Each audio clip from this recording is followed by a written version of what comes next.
That calf muscle look like cow thighs. The back of a cow, that part of the ass part. Man, I was sitting there, nigga's a giant. And I'm sitting there looking at this big old nigga, say he trying to bully me, call me back. Nigga, what I'm gonna do another one for? He ain't paid me the first time. That nigga had 6, 7 kids by 5 different women he's never been married to. That nigga couldn't have been able to question me about a thing. Height, weight is a factor to be able to stand your ground. So if I clearly look at you and you clearly see you're every bit of 200 pounds, I'm 125, 127, nigga. You are a deadly weapon. And I've been having this same mouth, this same little body all my life. Nigga, ain't nobody humbled me yet, nigga. What makes him think a weenie football player that couldn't win a Super Bowl couldn't run past Ray Lewis? Damn. So yeah, f me if you want to, Cam. I would love to go viral for shooting Cam Newton because he done threatened me.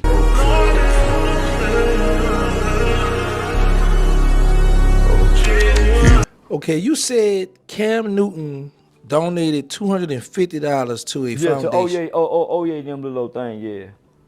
And that booked me on the 31st seat in the back with an aisle seat. So my neck, boy, I was mad I'm gonna get out that plane. Oh, damn. I normally be on the window with the neck. Yeah, I'm mad I'm So I had canceled the interview. I said, homie, y'all gonna put me on the back of the flight, my nigga? So y'all didn't even consider my safety. So that's why I don't go to the back. I don't know who can say, hey, you know what I'm saying? So nah, homie, so when you saw me arguing with him on this thing, when I said, I told your staff, I said, Cam Newton, nigga, like I won't say it to you. So I was hot. So when he got me there, he started, so you can see my temperament had changed. I came on some players, but I see he was trying to big dog me. That had, that calf muscle looked like cow thighs. The back of a cow, that part of the ass part. Man, I was sitting there, nigga's a giant. And I'm sitting there looking at this big old nigga, say he trying to bully me. Oh, yeah. Nah, homie, I'm the most watched video on this platform. There's not no interview that I've done. Over 10 million. There's not no interview that I've done, homie, where I'm not the most highest numbers that on that platform. I deliver. The nigga tried to call back, homie, and do another interview. Once Cat Williams and Shay Shay did their thing. He wanted to outdo that number, because at that time, my interview and his interview was like one of the biggest of that year. So they kick off the new year, so he called me back. Nigga, what I'm gonna do another one for? He ain't paid me the first time. Yeah, you ain't paid me the first time, nigga. So, but had I known that he had 6, 7 kids by 5 different women he's never been married to, that nigga couldn't have been able to question me about a thing. I put 2 seeds and 1 woman that I was married to. I ain't got 7 bastards. Nigga made 7 bastards, baby. You know how much dysfunction that is? Is this the same dysfunction that I guess he felt disrespected from Miss Cheyenne Bryant from calling him out about creating broken homes? I know in a previous video I just did with him saying that he wanted round 2 with Dr. Cheyenne Bryant. How much turmoil and childhood trauma those kids gonna have to, yeah, nigga, they superstar daddy, got all these different baby mamas, and the kids don't have no connection. That's how them brothers and sisters start each other. Cause when you finally put them together, they ain't seeing each other as brothers and sisters. They got perversions based off the household they were raised in. So now, had I known that, I would've, nigga, you got a sex addiction. Cause I caught him that night after the interview at his little club. He was getting ready to go have a menage a trois with 2, his baby mama and another. I caught him on the back porch. Yeah, I was going to try to sneak and go smoke some weed without nobody knowing, and there go freaking preacher boy. You know, them motherfucking preacher boy, boy, they get the church and do all kind of flash they and all type of shit, and and play like they ain't done it, and ain't nobody go say it's the preacher kid. So nah, nigga, Cam Newton, and he better not threaten me again. Yeah, homie, everybody know a nigga his size can physically empower me. He don't know I don't fight though. I keep that die y'all. And I don't know what class he took, but the license to carry classes I took, they put size, height, weight is a factor to be able to stand your ground. So if I clearly look at you and you clearly see you're every bit of 200 pounds, I'm 125, 127, nigga. You are a deadly weapon. See, Charleston White is preaching right. See, a lot of people would fight based off ego. Oh, wow, beat your ass. Boy, you got to really assess the situation. You dealing with somebody 200 plus to 300 pounds, and you a guy that's in the low 100s or just the average, mid 100 range. You probably might need to avoid that fight possibly. Now, don't get me wrong. David did beat Goliath, but at the same time, that's why there are firearms and there's weapons to put down people a whole lot faster. I'm not gonna lie. I'm an advocate of what Charleston White preaches right there. He's not being a tough guy, but he's letting you know, if you try and attack me, I got that thing to put you down. It is what it is. Now, can people take fades? For sure. Because if you didn't have that gun on you, you wouldn't be able to talk the smack that you talk. So it's really a balanced situation. I understand both sides, because some dudes like a Charleston White frame possibly need that ass whoop because they talk too much shit. But at the same time, that small guy like Charleston White trying to defend himself, and he possibly can't physically beat that guy. I got that thing to stop you also. So I understand both sides of it. Pow, pow, pow. And let your daddy preach your funeral, nigga. Damn. You let your daddy preach the funeral. They'll put you in the Hall of Fame, and them kids can get some of that NFL money. But if you think a big like you, why you think I talk the way I talk? I didn't come to the internet. I didn't do what Kevin Samuels did. He played it safe. He was talking to women, being mean. I came to the internet targeting Crips, Bloods, GDs, BDs, street killers, all the people that skirt the community. Them I went to disrespect. If it was a rapper, him. Let me say this real quick. Kevin Samuels actually started out talking to men first. He went viral for talking to women, but he was actually talking to men, telling men they needed that they needed to improve. He was constantly doing lives, interviewing men, all the things that men weren't doing correctly, they need to improve on. Charleston coming out talking to gangsters or whatnot. I'm be honest, a lot of people thought he was gonna be in the tombstone already. Him being alive, still able to talk the way he talked. Just because you got that fire, you don't mean people can't get a hold of you. So, I mean, he is playing a dangerous game, but he's speaking how he want to speak, so it is what it is. Baby, too.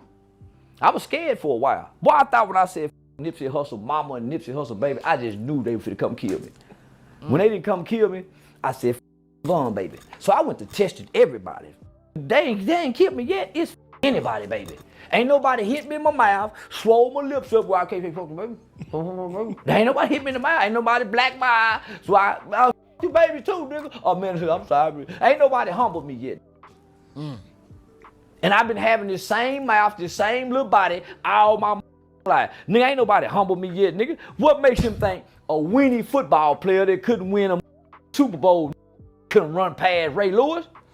Damn. So now, now I keep too many kind of weapons against me. He used to swinging punches at him. He wouldn't know what to do if he got stuck in his kidney with a knife. He wouldn't know what to do.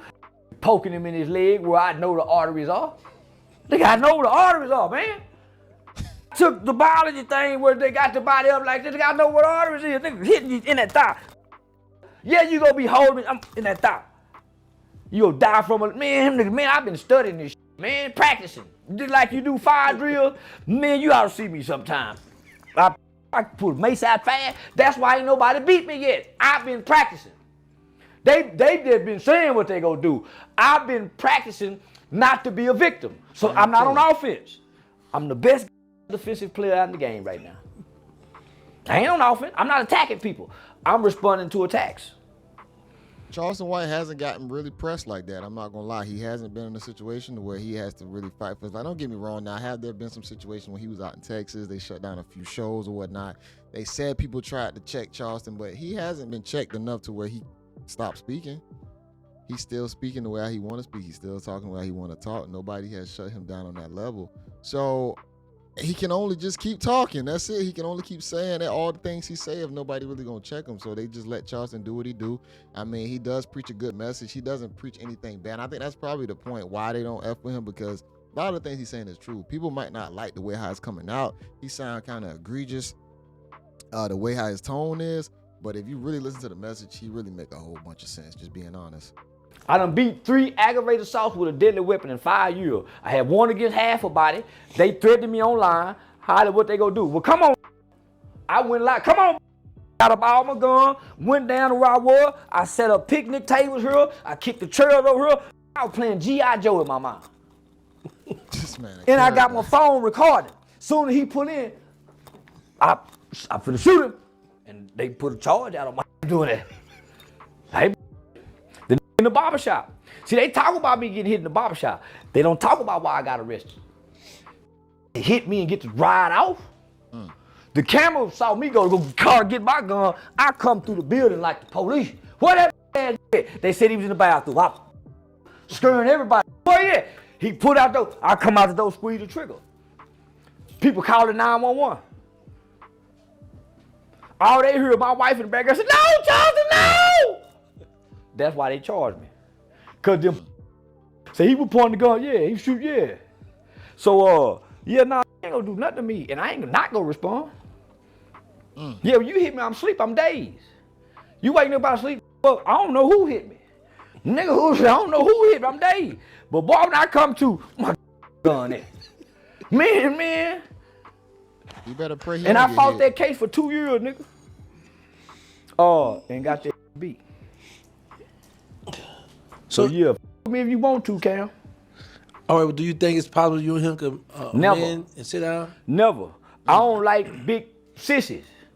Yeah, I don't like RuPaul. Oh. He a big old RuPaul to me. Yeah, big RuPaul. And I little boyed him into his face. I little boyed that to his face. So he got a resentful, because he's a competitor. And he can't beat me. That's why he want to take it physical. And I'm saying, nigga, I'm disabled. I'll kill you.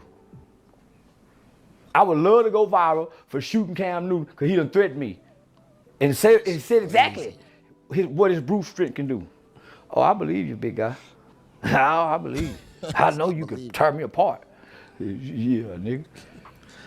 Okay, now. That is crazy. I'm not even gonna lie. I didn't realize they had beef. I know it was some underlying tones behind the scenes about the interview or whatnot, the whole situation, him bringing them out there. I have heard that before, but I didn't realize the smoke was that heavy on Charleston. When I don't know if Charleston just talking. We don't know for sure if he's just talking or he's serious. Sound like he's serious to me. But I will say this. I understand you do the gunplay or whatnot. Now, this is just a message to all the other guys out there. Still work out, go to the gym, physically get yourself in shape to be able to get people off of you, because if you are 125 pounds and you don't have that thing on you, you gonna get torn to shreds. Just being honest.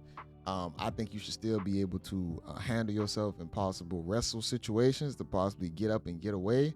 If you need to run or whatnot, or if you need to throw a few punches, you can. I think it's still a level to be physically fit in situations that you can't, or you don't have a firearm on you.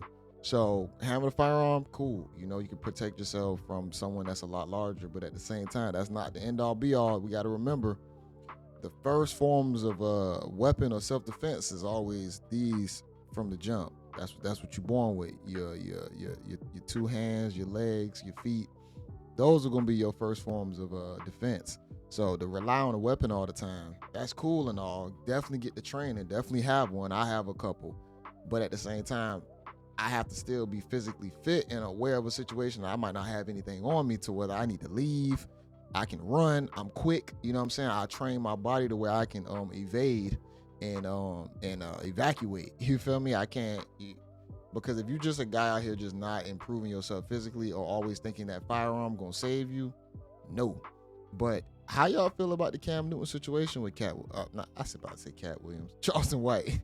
How y'all feel about the Cam and Charleston White situation? I didn't know it was that much smoke between the two of them. I really did not know that. But yeah, man. I think Cam just, I say when I react to some of his stuff, he do play as a character sometimes. And you can see some of his traits as to why he's not where he's at in the NFL. Because Cam ain't that old. I think Cam like a year or two older than me. He should still be in the NFL. I mean, he should still be. Tom Brady lasted till 40. Now, don't get me wrong, I know Tom Brady. But you should have had a little more longevity. And I think it goes into the way your characteristics are, the type of person you really are, as to why you possibly couldn't get to the championship. But I know some people might say, hey, it's not the end all be all to say I got to win a championship. But you were bred for this. You were born for this. This is your game, you know. And of course, if you're a real winner, you want to win at it and you want to stay in it. You don't want to quit. I mean, Cam is still successful. I also want to get back to the broken home thing. I know I'm talking a lot at the end of this video. I want to get back to the broken home thing that I was saying before, because I really want to get my thoughts out on that. Because I'm not trying to say I advocate for guys having multiple kids just out of wedlock or in a not abnormal home.